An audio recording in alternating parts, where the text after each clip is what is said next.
Assalamualaikum warahmatullahi taala wabarakatuh. Perkenalkan, nama saya Sauda, berasal dari kelas 12 IPA 2 6 Tasikmalaya. Saya di sini akan mempresentasikan tentang pemanfaatan dan dampak elektromagnetik dalam kehidupan sehari-hari. Pembahasan A. Landasan teori. Teori gelombang elektromagnetik adalah gelombang yang ditemukan dan diteliti oleh Heinrich Hertz. Gelombang elektromagnetik yaitu gelombang yang dapat merambat meski tidak ada medium penghantar dan merupakan kombinasi medan magnet yang bersosialisasi serta merambat lewat ruang yang membawa energi dari satu tempat ke tempat yang lain.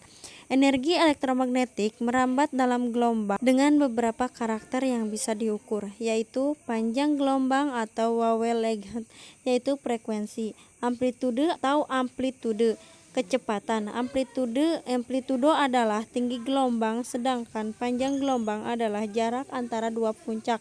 Frekuensi adalah jumlah gelombang yang di suatu titik dalam suatuan waktu. Frekuensi tergantung dari kecepatan merambatnya gelombang. Karena kecepatan energi elektromagnetik adalah konstan atau kecepatan cahaya, panjang gelombang dan frekuensi berbanding terbalik. Semakin panjang suatu gelombang, semakin rendah frekuensinya, dan semakin pendek suatu gelombang, semakin tinggi frekuensinya. Ciri-ciri gelombang elektromagnetik. Yang pertama, perubahan medan listrik dan medan magnetik terjadi pada saat yang bersamaan, sehingga kedua medan memiliki harga maksimum dan minimum pada saat yang sama dan pada tempat yang sama. Yang kedua, arah medan listrik dan medan magnetik saling tegak lurus dan keduanya tegak lurus terhadap arah rambat gelombang. Yang ketiga, dari ciri nomor 2 diperoleh bahwa gelombang elektromagnetik merupakan gelombang transversal. Yang keempat, seperti halnya gelombang pada umumnya, gelombang elektromagnetik mengalami peristiwa pemantulan, pembinasan, interferensi, dan difraksi. Juga mengalami peristiwa polarisasi karena termasuk gelombang transversal. Yang kelima, cepat rambat gelombang elektromagnetik hanya tergantung pada sifat-sifat listrik dan magnetik medium yang ditempuh. B. Spektrum gelombang elektromagnetik. Gelombang elektromagnetik terdiri dari berbagai gelombang yang berbeda frekuensi dan panjang gelombangnya, tetapi memiliki kecepatan rambat yang sama, yaitu C sama dengan 3x 108 m per s. Spektrum gelombang elektromagnetik berdasarkan urutan kenaikan frekuensi atau penurunan panjang gelombang. Yang pertama gelombang radio, dan yang kedua gelombang mikro, yang ketiga sinar inframerah, yang keempat sinar tampak atau cahaya, yang kelima sinar ultraviolet, yang keenam sinar X, dan yang ketujuh sinar gamma. C. Manfaat gelombang elektromagnetik dalam kehidupan sehari-hari. Yang pertama, gelombang radio atau MF dan HF.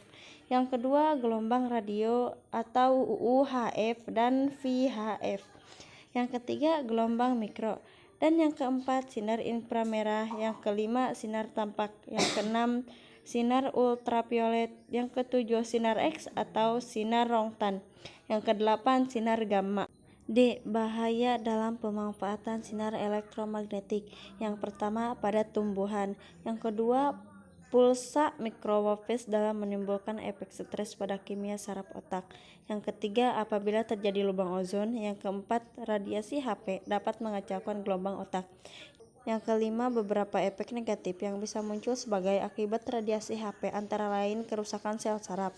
Yang keenam, sebagian besar garis-garis wajah dan kerut atau keriput disebabkan oleh pemaparan berlebihan terhadap sinar UV.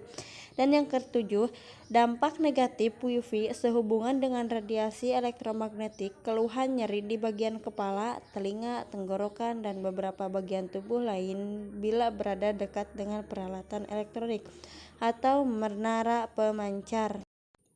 Terima kasih kepada yang sudah mendengarkan dan juga menonton presentasi dari saya. Sekian, dan mohon maaf bila banyak kesalahan dan kekurangan karena saya masih tahap belajar. Wassalamualaikum warahmatullahi taala wabarakatuh. Semoga bermanfaat. Amin.